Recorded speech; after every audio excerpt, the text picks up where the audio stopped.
निषाद राज ने जाकर के प्रभु से प्रणाम किया। प्रभु ठीक है, अब चलिए आपको नाव की व्यवस्था हमने करवा दी है और आप गंगा पार होंगे, चलिए।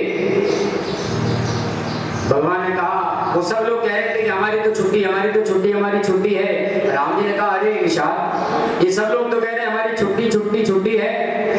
एक दूर केवट वो गरीब वो नाव लेकर के खड़ा है उधर, भगवान वहीं खड़े खड़े कह रहे हैं, ए भैया नाव इधर ले आओ।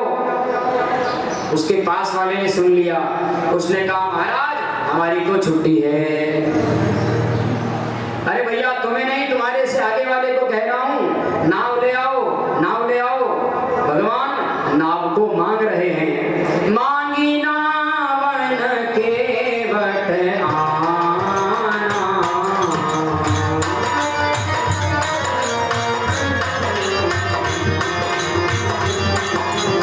ओ मांगी नावन केवट आना,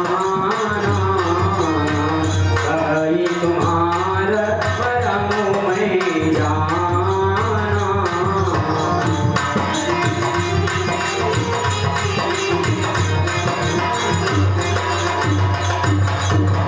मांगी नाव, आज भगवान को भी मांगने की जरूरत पड़ गई है। क्या मांग रहे हैं? नाव, मांगी नाव। न केवट आना, केवट नहीं आ रहा है। भगवान कह रहे, भैया केवट आओ ना, इधर आओ, हमें गंगा पार जाना है। केवट कहता है कि नहीं, हम नहीं आएंगे, पार आपको जाना है तो नाव आपके पास नहीं, आपको नाव के पास में जाना पड़ेगा। इधर आओ। भगवान पास में गए, चलो भैया हमें नाव में बिठा दो, गंगा पार कर दो। महाराज क्या कह रहे हो? मैं आपको जानता हूं, मर्म आपका यानी मर्म की बात, गूढ़ रहस्य की बात को मैं जानता हूं, ऐसे नाव में आपको मैं नहीं बिठाने वाला हूं। तो भैया क्या जानता तू मेरी बात को, मेरे रहस्य को क्या जानता है? केवट कहने लग गया, सुवत शिला भई नारी सुहाई, पाहन तेन काठ कठिनाई। हे भगवान, आपका गूढ़ रहस्य क्या है? मैं आपको बताता हूं। आपके चरण छूते ही सुवत शिला यानी बहुत बड़ा पत्थर आपके पैर ने छुया और वो पत्थर भी नारी बन गया।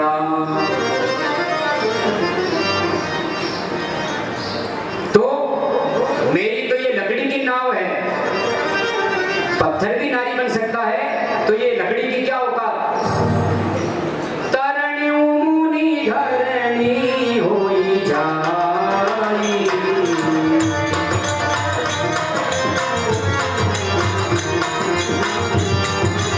ओ तरण्यु मुनि घरणी होई जाई, आठ परई मोरी नाव उड़ाई।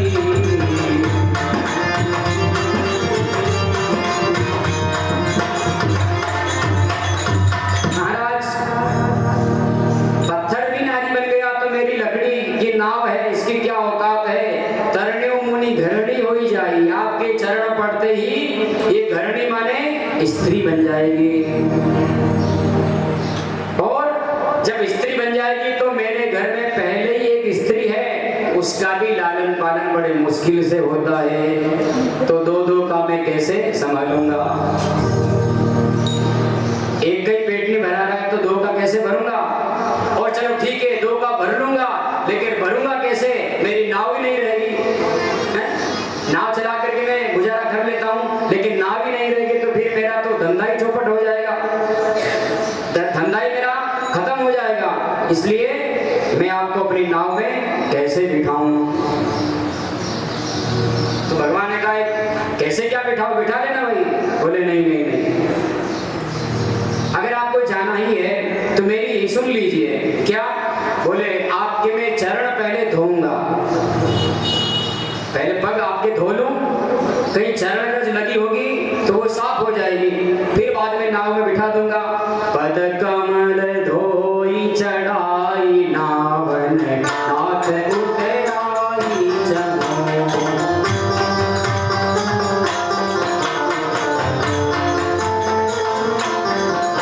ओहि राम राउरी आन दशरथ सपत सब साची कहो।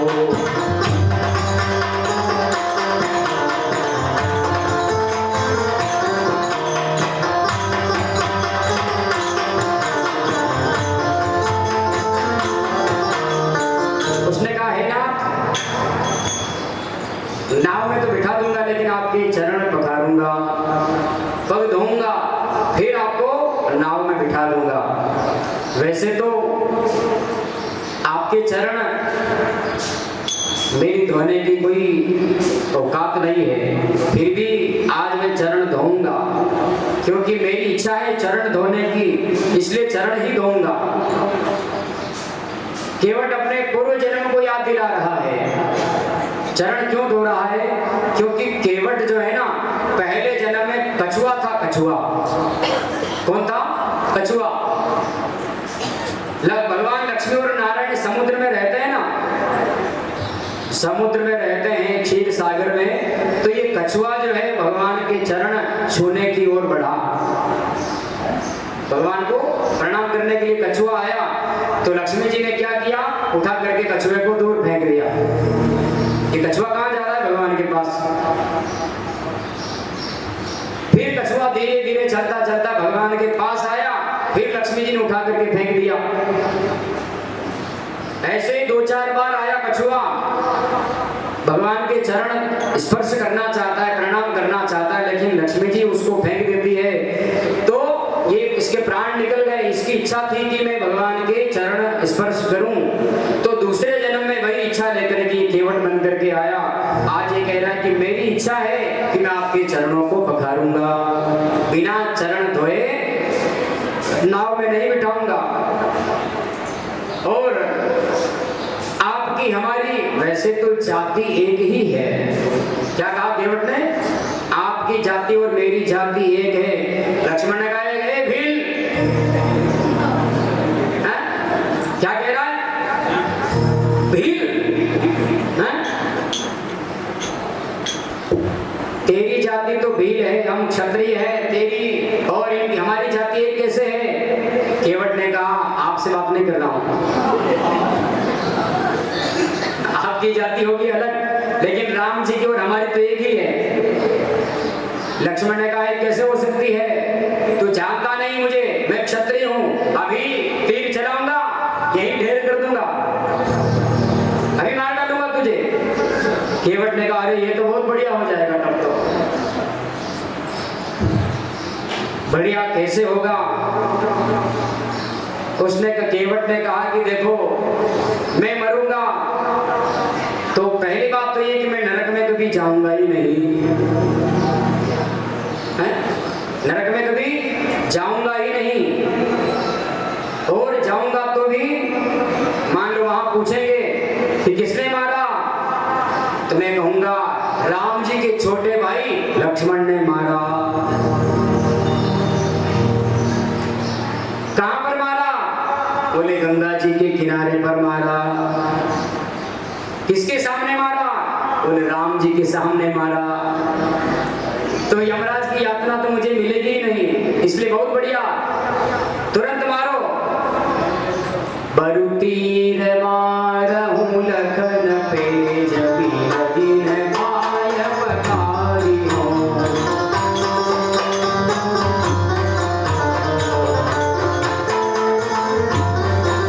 कब लगिन तुलसीदास नाथ कृपार पार उतारी हो।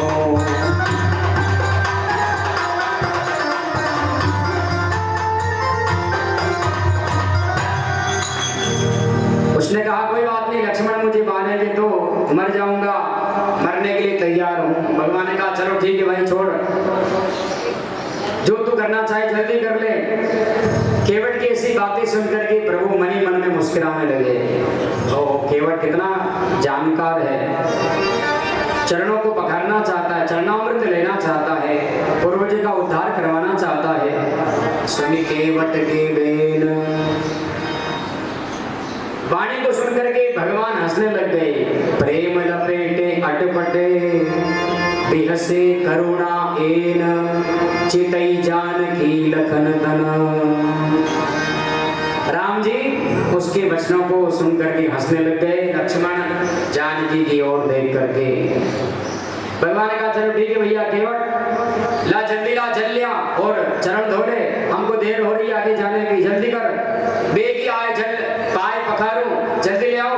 बोले हाँ हाँ जल्दी क्या है, आपके पिता ने 14 साल का वनवास दिया है, कोई 2-4 दिन का थोड़ी दिया है, कोई जल्दी नहीं है आपको, कोई आगे कोई काम थोड़ी है क्या, कोई ट्रेन थोड़ी छूट रही है, आराम से। उसने कहा हाँ ठीक है लाता हूँ। केवट दौड़ा दौड़ा घर गया और घर जाते ही उसने देखा कि किसमें पैर धोऊं किसमें धोऊं। तो पहले लकड़ी की घर में कसौटियां होती थी। कहो सुशीला भाई, हाँ क्या मिचेगी है।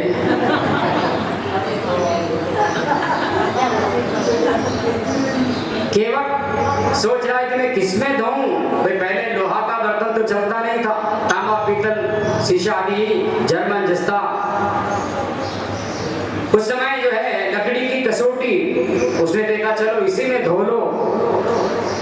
कटोता कसौटी लेकर के आ गया, पानी का घड़ा लेकर के आया, जल भर के गंगा जल लेकर के आ गया। आज गंगा जी भी प्रसन्न हो रही है। क्यों हो रही है? क्योंकि जिन चरण कमलों से मैं निकल करके चल करके आई हूँ, उसके बाद आज पुनः उन्हीं चरणों के दर्शन कर रही हूँ। इसलिए गंगा जी भी बड़ी प्रसन्न हो रही है, आनंद आ रहा है गंगा को भी और केवट को भी बड़ा आनंद आ रहा है।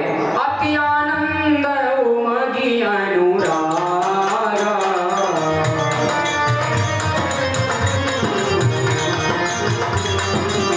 अति आनंद उमगी अनुराग, चरण सरोज पखारन लागा।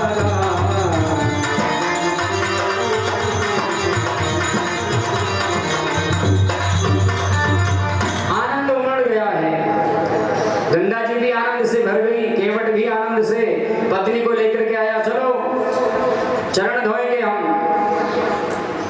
अब राम जी से कहा लो सब चरण आप बैठो नीचे। उसने कहा मान लो बैठेंगे फिर खड़े होंगे, चल करके जाएंगे तो फिर धूल लग जाएगी, इसलिए इनको गंगा के किनारे खड़ा रखो। जैसे पैर धोया और दूसरा पैर नाव में बिठा देंगे। बिल्कुल किनारे खड़ा कर दिया और कटोता नीचे रख दिया। सोच रहा है कि अगर नीचे रखूंगा तो ये भगवान का चरणामृत है, इसका अपमान हो जाएगा, इसलिए कसौटी को पुनः उठा करके अपने हाथ हथेली में रख लिया। दूसरे हाथ में वो जल का भरा हुआ लोटा गगड़ा घड़ा लेकर के तैयार है। भगवान से कहा लाओ प्रभु आपका चरण। जैसे भगवान एक पैर उसमें रखा कटोती में, एक पैर से नीचे खड़े हैं, अब आराम से चरण धो रहा है। भगवान ने कहा नहीं भैया केवट जल्दी कर ले, मैं गिर जाऊंगा, एक पैर पे खड़ा हूं, कितनी देर हो गई, जल्दी धोना। उसने कहा अगर आप गिर जाओगे तो भाई सिर मेरा नीचे झुका हुआ है और आपका एक हाथ मेरे माथे को पकड़ लो, ऐसे गिरोगे नहीं। भगवान सोच रहे हो केवट कितना धन्यवाद का पात्र है, जो चरणामृत भी ले रहा है और सिर पर अपने मस्तक पर हाथ भी धरवा रहा है। कितना ये धन्यवाद है इसमें। भगवान ने कहा ठीक है भैया ले तेरा माथा पकड़ लेता हूँ, फिर नहीं गिरूंगा। दोनों हाथ से केवट का सिर पकड़ लिया, एक पैर पर खड़े हैं, चरण धो लिया और दूसरा पैर नाव में यहाँ रखो, दूसरा धो लिया। भगवान को तुरंत नाव के अंदर बिठा दिया। लक्ष्मण ने कहा भील ले जल्दी कर, हमारी भी धो ले जल्दी। केवट ने कहा हाँ चलो एक का हो गया, सब बैठो। अब इतनी पांव धोने की जरूरत नहीं है, एक का हो गया सबका हो गया, चलो बैठो। आप तो कहाँ बैठे, बैठ जाओ। और राम जी को केवट ने नाव में अपने बिल्कुल सामने बिठाया, सीता जी को सामने बिठाया। लक्ष्मण ने कहा कि मैं मिल जाए वहीं बैठो, क्योंकि काम राम जी से है ना, इसलिए पद पखारी जलपान करी आप सहित परिवार। चरणामृत पाया है, नाव बिठाया है, और अब नाव चली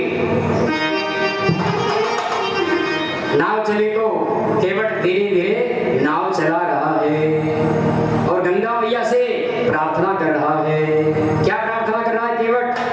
मेरी छोटी सी है नाव तेरे जादूगर पाँव, डर लागे मोहे राम, कैसे बिठाऊं तोहे नाव में।